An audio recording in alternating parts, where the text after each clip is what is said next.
En general, lo que nos plantea González Casanova, pues bueno, es que el sistema político mexicano tiene 8 elementos y funciona de una manera no como el check and balance que platicaba tanto la GA2 como un poco lo que comentaba David Easton. Más bien funciona como un conjunto de interrelaciones entre personas e instituciones. Entonces, lo más atractivo que siempre resalto de la aportación de González Casanova en este texto de la democracia en México es que es un estudio cuantitativo, es un estudio sociológico de aquellas épocas, ¿no? Pero para su época muy avanzado. De hecho, podrán ustedes ver si analizan lo que hacen otras universidades en cuanto a ciencia política, se asemeja mucho a lo que hace aquí González Casanova, que es sacar pues estadísticos, ¿no? De las iniciativas de ley, de las personas que apoyan, de los votos a favor, en contra, entre otros. Entonces es lo que hace González Casanova en el 67, pero vamos a ver los elementos que él propone y los análisis que él hace. Entonces es una aportación muy, muy interesante de cómo analizar también un sistema político. Este diagrama que ven es bastante amplio. De hecho, básicamente la pregunta que estoy haciéndome es qué hace particular al sistema político mexicano. Consiste 4 elementos que determinan o hacen a un sistema político. El primero es las elecciones y el poder, ¿no? Aquí lo que hace González Casanova es cuantificar qué porcentaje de la población en un momento votaba por los presidentes. Y pues bueno, él toma de referencia desde desde Ávila Camacho, hasta los primeros días de Ruiz Cortines. Es una etapa donde lo único que prevalece es una sola institución electoral, que en este caso es el PRI, y se da cuenta que básicamente más del 90, casi el 100% vota a favor. De las elecciones y cambio del poder, observa cómo en cada elección crece la cantidad de partidos entrecomillados de oposición, ¿no? Lo que ya estaba mostrando González Casanova en esas épocas es que los partidos políticos más llamados de oposición pues en realidad jugaban como paleros para el partido en el poder, como bien señalaron alguna vez. Entonces, estadísticamente, dice González Casanova, y lo expresa en la lectura, las elecciones y el cambio de poder pues eran más bien una simulación, ¿no? Tanto la cantidad de votos era abrumadoramente a favor, no había ninguna oposición, y se disfrazaban o se dibujaban ciertos partidos políticos entrecomillados de oposición que terminaban dando lugar o bien terminaban declinando, como dicen muy elegantemente, a favor del partido dominante, en este caso el PRI. Ahora, otro grupo que también ha tenido fuerte participación en la democracia, según González Casanova, son los sindicatos, las huelgas y los huelguistas. ¿Cómo hace esta estimación González Casanova? Pues observa la cantidad de huelgas y de sindicatos que hay en cada sexenio. Que efectivamente los sindicatos juegan un papel preponderante en las épocas de Ávila Camacho, Alemán Valdés, Ruiz Cortines. Es decir, son fuerzas políticas que aparentemente son muy críticas. Lo que observa González Casanova, o lo que cuantifica, es la cantidad de llamamientos a huelga y huelgas aceptadas o rechazadas por la Secretaría de Trabajo y Previsión Social, y bien avaladas o resueltas por el Ejecutivo, por el Poder Ejecutivo. Aquí lo que dice González Casanova es que hay muy pocas huelgas y Por tanto, las huelgas que no inician o que se resuelven de manera muy rápida, pues básicamente representan las centrales corporativas del país. Más adelante, ahí mismo en la lectura, explica que el corporativismo es ante todo una forma de institución política que no hace distingo entre los ciudadanos y el partido en el poder, ¿no? O dominante. Insisto, el corporativismo es esencialmente que las centrales de sindicatos o incluso organizaciones campesinas forman parte del partido. Algunas solicitudes, protestas o huelgas dan por su lado al gobierno en turno y aparentemente estas huelgas se resuelven, pero en realidad son parte del mismo, como bien decimos, del mismo sistema político.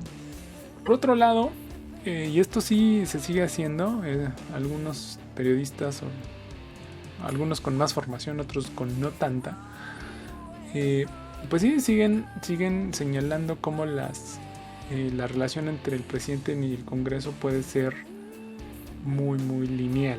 Es decir, el presidente controla el Congreso. Desde la perspectiva de González Casanova, el control entre el Congreso por el presidente se puede medir a través de la cantidad de iniciativas del presidente que son votadas a favor o en contra, y la cantidad de discusiones y de correcciones que se le hacen tanto en el Poder Legislativo y por la Cámara de Diputados. La relación sería relativamente sencilla, es decir, a mayor cantidad de iniciativas generadas por el presidente, mayor cantidad de iniciativas aprobadas por el Congreso. Eso nos estaría diciendo que el Congreso pues básicamente está a favor del presidente, que ya venía señalando González Casanova desde el 1967. Lo normal es que las iniciativas del presidente pasen casi sin ningún problema y cambios con los diferentes entes, ¿no?, del poder legislativo. Eso es una constante. Entonces González Casanova ya comenzaba a analizar ese tema, ¿no? También un tema es la relación del presidente con la Suprema Corte de la Nación o de Justicia. Aquí lo que retoma González Casanova es la medición a través de las sentencias a favor o en contra del gobierno federal. Regularmente no hay sentencias en contra, pero lo que señala González Casanova es que las sentencias, algunas son dejadas bajo la resolución del Poder Ejecutivo. Es decir, sentencias en disputa de terrenos, en disputas de indemnizaciones a empresas por ejemplo, expropiaciones de recursos naturales, entre otros, ¿no? Dice la teoría general dice que la división de poderes pues, es necesaria para evitar los extremos, ¿no?, o los extremismos de un solo gobernante, pero en México y en muchos países se ha encontrado la manera de beneficiar casi siempre a un solo grupo o controlar esto por el presidente. Y la Suprema Corte de la Nación pues no es la excepción. Lo que dice González Casanova es que las sentencias resueltas por el presidente privaban o tenían mayor presencia numérica en la mayoría de los sexenios que él analizó. Por tanto, el presidente y la Suprema Corte de Justicia pues estaban en una relación directa, ¿no? Y era visible como una ayudaba al otro, ¿no? Eso es lo que es importante señalar. Por último, una relación interesante es la de la federación y los estados. Recuerden, en el caso mexicano, la división geográfica y administrativa pues tiene 3 niveles, que es el federal, los estados y por último los municipios. Dice González Casanova que principalmente los estados eran mayoritariamente de gente cercana al partido en turno o dominante, al tiempo que estaba asociada a gente de poder regional que controlaba distintas zonas. Básicamente eso no ha cambiado en el país. Y los gobernadores casi siempre eran militares o personas muy cercanas al presidente. El rango más débil siempre ha sido el municipio. Aquí hago un paréntesis. González Casanova hizo ese estudio mucho tiempo antes de la reforma al artículo 115. Hoy en día no, hoy el municipio tiene un poquito más de autonomía, al menos en cuanto a recaudación. Pero lo que legalmente es correcto es que no estén coordinados, ¿no? O, vamos a decirlo así, tengan como autoridad suprema al Estado, aunque están subordinados. Tienen su propia constitución los municipios, entre otras cosas. Relativamente cambió poco, diríamos, porque los municipios siguen siendo manifestación del poder de distintos grupos a nivel estatal. Aquí González Casanova en el 67 ya nos marcaba esa situación. Por tanto, los cambios han sido pequeños, ¿no? en ese rubro. Entonces, pues bueno, resumiendo esta primera parte, los elementos principales de la democracia en México que hay que analizar primero es las elecciones, los sindicatos, la relación del presidente y el Congreso, junto con la relación del presidente, la Suprema Corte de la Nación y la relación del presidente con la Federación y los estados, ¿no? Ese es un primer nivel de explicación.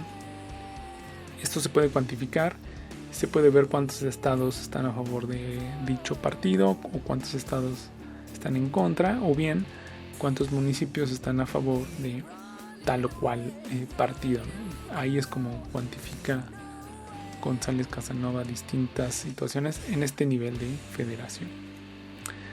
En el nivel de la Suprema Corte, pues las sentencias ejecutorias resueltas por el presidente. En el Congreso, las iniciativas. En los sindicatos y las huelgas, la cantidad de sindicatos que hay y de huelgas también resueltas por el Ejecutivo.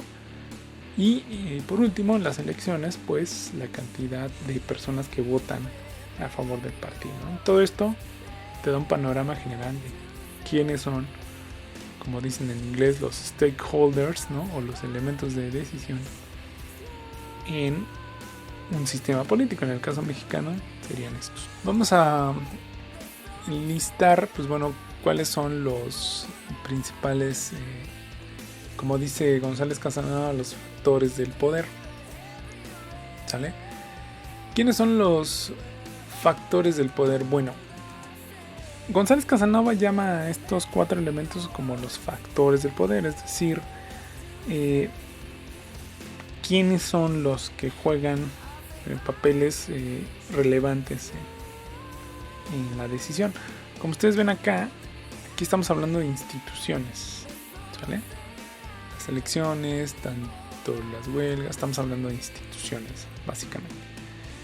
Y González Casanova coloca en el término de factores del poder a personas, o como decimos en ciencia política, a agentes, ¿no? Y de acuerdo con él hay 4 factores o agentes del poder. Primero de ellos son los caciques y los caudillos.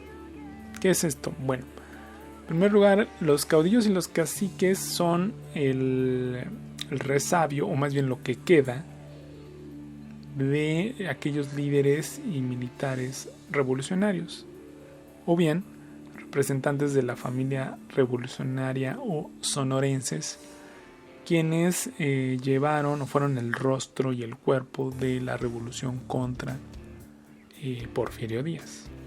Dichos caudillos y caciques pues regularmente son, eran semimilitares o paramilitares que con el tiempo se fueron institucionalizando y convirtiendo en líderes, muchas veces dueños de terrenos, haciendas y posteriormente de empresas o incluso hasta de negocios en distintas regiones del país. Entonces, estos caudillos, pues bueno, básicamente son el rostro de lo que serían actualmente los gobernantes. Dice González Casanova, pues está lleno de este grupo. ¿Por qué este grupo? Porque es el grupo que no solo representa la revolución, sino que también tiene mayor poder político y muchas veces económico. Y pues bueno, en algún momento militar, ¿no? Ya no... Recuerden que González Casanova analiza la época en el que el PRI ya es el PRI. Como lo conocimos en algún momento. Los caudillos y los caciques son representantes de la revolución, pero que trabajan a favor de tal o cual partido en el poder. Ese grupo conforma el grupo de los gobernadores. De ahí que eventualmente haya gobernadores que no están tan a favor de las decisiones presidenciales como sucede hoy en día, y hay que contabilizar cuántos están a favor, cuántos están en contra del presidente, aunque esto tiene una variación muy grande, ¿no? De manera regular. Otro factor del poder sin duda es el ejército. El ejército, recuerden que llevó tiempo profesionalizarlo. De hecho, en la revolución aún no existía una profesionalización del ejército como la conocemos hoy. Eso es muy nuevo para nosotros. De hecho, el colegio militar y la escuela de formación militar datan de los años 30, ¿sale? Es decir, un poco antes de que Lázaro Cárdenas llegara a la presidencia. En ese momento es cuando se estaba conformando el ejército como lo conocemos hoy. Por tanto, el ejército también tuvo cierta conexión con caudillos y caciques, que posteriormente se convirtieron en sargentos, capitanes, generales, ¿no? Del ejército. Bien, el ejército es un factor de poder importante, yo creo que aquí y en Estados Unidos. Si ustedes observan, muchos países tienen una fuerte relación con el ejército, el presidente y el ejército, porque tienen una fuerte conexión con el ejecutivo. Y la mayoría de los países aceptan como su general supremo al presidente en turno. Por tanto, pues es un factor muy importante en el caso mexicano, y reitero, en otros países, ¿no? En el caso mexicano, el ejército se conforma en los 30 y a partir de entonces ha formado quizá una de las fuerzas más claras de decisión. Entonces el ejército siempre es, como dicen, el brazo armado del ejecutivo, y siempre tienen una relación muy directa. En 1967 el clero y la religión católica era totalidad en el país, aunque con su variante guadalupana, ¿no? En el caso mexicano, pero el clero siempre es una fuerza económica, política de mucha fuerza. Más o menos haría las veces de la red social en esas épocas, ¿no? Y el clero pues siempre ha tenido una fuerte conexión económica y política con el país. Digo, hay mucha gente que, además de ser de cierto partido político, tiene cierto grupo, o como dicen ahora, de la ética protestante, congregación en la cual confluyen los diferentes líderes, ¿no?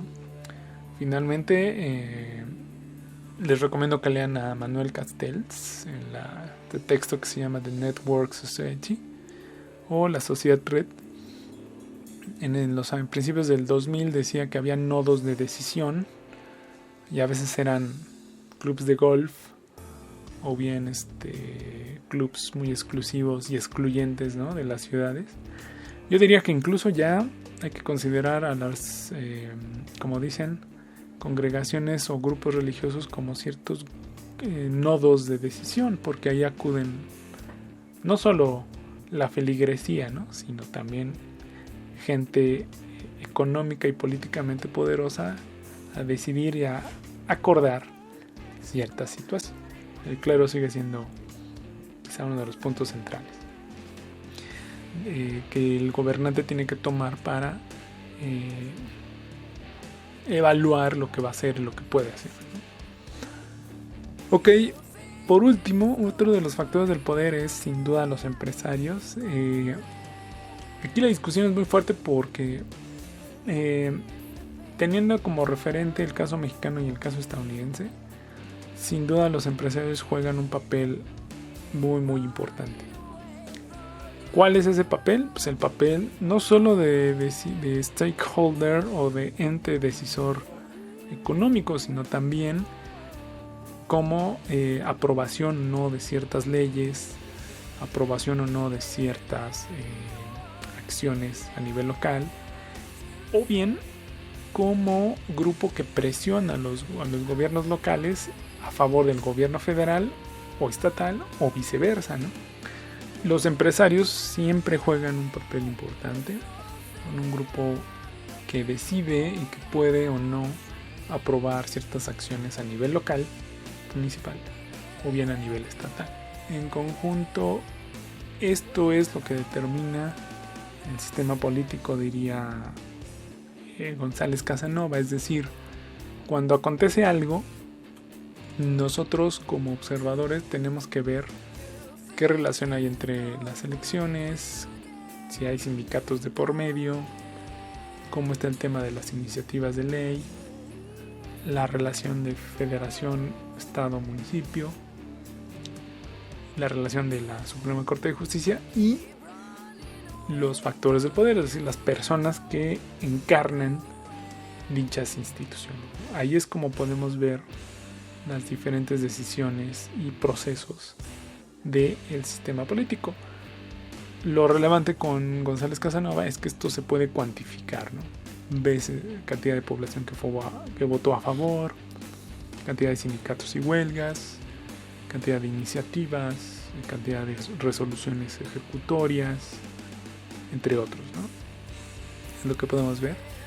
Y en síntesis, pues bueno, esta es la aportación de González Casanova. Si ven, si observan, pues bueno, básicamente es la forma en que estaría funcionando el sistema político con un análisis del sistema nacional a principios de los años 70.